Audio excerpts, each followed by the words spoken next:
You're watching World TV. Kindly subscribe to our YouTube channel for more videos.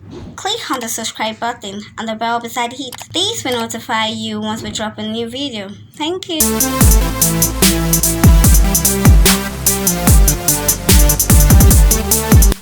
Nollywood actor Wale Akorede, well known as Ukonu, is a producer, filmmaker, brand ambassador, etc. He is best known in fame for his comic roles. Ukonu congratulated his beautiful daughter Ayomide, who just graduated from high school and off to college, via his Instagram page.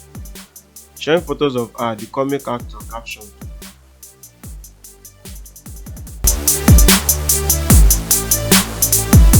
"He interprets any comic role so well in movies and is loved by the industry and fans."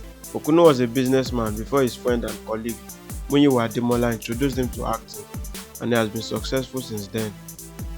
Popular actor Muyiwa Ademola also took to the comment section of the post to congratulate her. Thanks for watching. Please don't forget to click the subscribe button. Kindly comment and share. Thanks.